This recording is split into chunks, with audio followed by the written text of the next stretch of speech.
Hello everyone, मेरा नाम है आदित्य और आज हम डिस्कस करेंगे वॉलमार्ट और टाटा ग्रुप का। जो टाटा एक सुपर ऐप लेकर आ रहा है, उस ऐप के बारे में बात करेंगे और इस ऐप के आने से क्या रिटेल इंडस्ट्रीज़ में कुछ चेंज होंगे, क्या जियो मार्ट इफेक्ट होगा, क्या अमेज़ॉन इफेक्ट होगा, सब हम समझने की कोशिश करेंगे। चलिए शुरू करते हैं। तो सबसे पहले समझते हैं सुपर ऐप। सुपर ऐप होता क्या है? सुपर ऐप का एक मैं अच्छा एग्जांपल आपको दे दूँ। बेसिकली एक कई सारी सर्विस एक अम्ब्रेला के अंदर अगर है तो उसको हम सुपर ऐप कहते हैं। और मैं एक बेस्ट एग्जांपल देती हूँ तो वो वी चैट चाइना का। तो उसमें आप मैसेजिंग कर सकते हैं, पेमेंट कर सकते हैं, कैब बुक कर सकते हैं, शॉपिंग, फूड और मूवी टिकट, जो OTT स्ट्रीमिंग है वो भी कर सकते हैं। ऐसे बहुत सारी चीज़ें आप सब कुछ कर सकते हैं। बेसिकली अगर फिजिकल वर्ल्ड का हम एग्जांपल लें तो एक मॉल, एक अच्छा अगर मॉल है कोई, तो जहाँ पे आप फूड कोर्ट में जाके खाना खा सकते हैं, आप मूवी देख सकते हैं, आप हर टाइप के सामान खरीद सकते हैं। तो आपको जाके फिजिकली करना पड़ता है, ये आप ऑनलाइन कर सकते हैं। तो ये होता एक सुपर ऐप है। अब हम समझेंगे कि ये सुपर ऐप टाटा जो लेकर आ रहा है वो क्या है, उसकी पूरी कहानी। तो वॉलमार्ट प्लस टाटा, ये मैंने एक इमोजी लगाया है जिसमें जियो मार्ट बहुत ही कंफ्यूज दिख रहा है। बेसिकली कुछ दिन पहले आपने देखा था कि जियो में बहुत सारे इन्वेस्टमेंट हुए इस पेंडेमिक में। करीब 2 लाख करोड़ का इन्वेस्टमेंट हुआ इस पेंडेमिक के बीच में, और बहुत सारी बड़ी बड़ी कंपनी ने, टेक कंपनीज ने इन्वेस्ट किया। इसका एक बहुत बड़ा प्लान चल रहा है कि रिटेल सेक्टर में पूरी तरह से कब्जा कर लिया जाए, मींस डोमिनेट कर लिया जाए। और पूरी तैयारी चल रही है, अपना 5G लाने की तैयारी चल रही है, वो भी सेल्फ टेक्नोलॉजी लाने की तैयारी चल रही है। कुछ कंपनी से मदद लेगी, लेकिन हुआवे या एरिक्सन जैसी कंपनी से ये नहीं खरीदेगी, सेल्फ सर्विस लाएगी जियो मार्ट।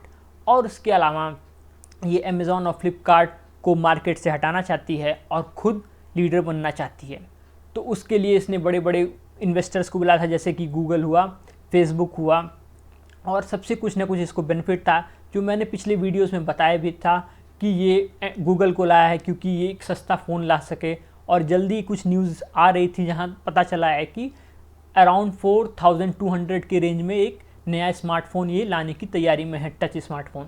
तो ये पूरा गेम प्लान था। लग रहा था धीरे धीरे मार्केट मोनोपोली की ओर जाएगी, लेकिन एक बड़ा झटका लगा है और वॉलमार्ट और टाटा ग्रुप एक साथ मिलने जा रहे हैं, एक जॉइंट वेंचर का प्लान कर रहे हैं ये लोग। बेसिकली प्लान क्या हो रहा है कि करीब $25 बिलियन का इन्वेस्टमेंट होने जा रहा है टाटा ग्रुप में। एक टाटा जो सुपर ऐप बना रहा था, जो कि दिसंबर जनवरी के रेंज में लाने वाला था, उसमें बहुत बड़ा इन्वेस्टमेंट करने जा रही है वॉलमार्ट।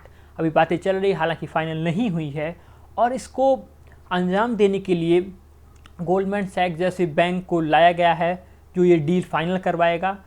उसकी ओर से कोई फाइनल स्टेटमेंट नहीं आए हैं, लेकिन बातें चल रही हैं और चांसेस हैं कि एक बहुत बड़ा इन्वेस्टमेंट हो। इसका एक रीज़न मैं आपको और बता दूं कि जब जियो में बहुत बड़े बड़े कंपनी ने इन्वेस्ट किया, तो जियो ने बोला कि अभी तो ये टेक्निकल कंपनीज इन्वेस्ट कर रही हैं, मैं रिटेल के भी बहुत बड़े से बड़े प्लेयर को लेकर आऊँगा और इन्वेस्टमेंट कराऊँगा। तो एक मार्केट में डर था कि कहीं ये इतनी अच्छी मार्केट है इंडिया की, कहीं वॉलमार्ट के हाथ से निकल ना जाए। बेसिकली उसने फ्लिपकार्ट को $16 बिलियन में तभी खरीदा था क्योंकि वो इंडिया में एंटर करना चाहता था। बहुत बड़ी मार्केट है, इतने अच्छे नंबर्स हैं, डेमोक्रेसी है, 6th GDP है, बहुत कंजम्पशन ड्रिवन इकॉनमी है, हर एक बड़ी कंपनी यहाँ आना चाहेगी। और मैं आपको बता दूँ, ये एक बहुत बड़ा सेटबैक है रिलायंस जियो के लिए, लेकिन कस्टमर्स के लिए बहुत बड़ा बेनिफिट है। क्योंकि जहाँ तक मुझे लगता है अमेज़ॉन बहुत बड़ा प्लेयर है, वॉलमार्ट, टाटा, फ्लिपकार्ट, तीनों का कॉम्बो मिलकर एक बहुत मजबूत प्लेयर होगा। टाटा के साथ मिलने का एक और कारण है, टाटा को ज़मीनी हकीकत पता है इंडिया की, तो यहाँ पर कैसे इन्वेस्ट करना है, कैसे कस्टमर बिहेवियर है, सबकी समझ इसको अच्छी है। एक सॉल्ट से सॉफ्टवेयर तक पहुँची हुई कंपनी है, ये सब कुछ जानती है। तो रिलायंस को अगर टक्कर देना है तो एक टाटा बहुत अच्छी कंपनी जिसके साथ वॉलमार्ट मिल सकता है। और FDI रूल्स में भी बेनिफिट होंगे क्योंकि टाटा इंडिया की कंपनी है, वहाँ पे भी बेनिफिट होगा जहाँ पे एक लीड था जियो को। उसके अलावा कस्टमर के लिए मैं बता रहा था कि बहुत अच्छी बात है, क्योंकि एटलीस्ट अगले 4-5 साल तो मोनोपोली नहीं आने वाली, क्योंकि इतने बड़े बड़े प्लेयर हैं, ये फाइट करेंगे, बहुत लंबे टाइम तक फाइट करेंगे, इतना जल्दी कोई मार्केट छोड़ने वाला नहीं है।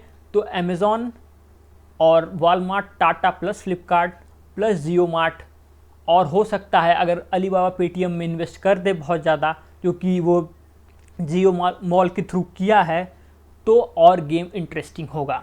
तो बहुत बड़ा एक रिटेल गेम होने वाला है और बहुत इंटरेस्टिंग होगा इसको वॉच करना। सक्सेसफुल होगा कि नहीं वॉलमार्ट और टाटा, ये टाइम बताएगा। फाइनल अभी डील नहीं हुई है, फाइनल डील होगी तो उस पर हम और डिस्कस करेंगे। इसके अलावा जो मुझे और लगता है कि जल्दी में जो फार्म बिल्स में जो चेंजेस आए हैं वो भी एक रीज़न है इतने बड़े बड़े जायंट प्लेयर्स को इंटरेस्ट दिखाने में इंडिया में। मींस ये चाहते हैं कि इंडिया की एग्री मार्केट अब ओपन हो रही है, जो बिल्स के थ्रू मैं इस पर एक वीडियो लाऊंगा कि जो क्लियर कर रहा है कि बड़े बड़े प्लेयर्स अब डायरेक्टली खरीद सकते हैं कम दामों पर किसानों से। कम दाम तो कहीं मेंशन नहीं है बिल में, लेकिन होगा यही जो लग रहा है। लेकिन किसानों से डायरेक्ट खरीद सकते हैं और बहुत उसको कन्वर्ट करके दूसरे फॉर्म में उसको बेचेंगे और जिससे अच्छा पैसा कमाया जा सकता है। तो उस पर हम आगे डिस्कस करेंगे। Thanks for listening me.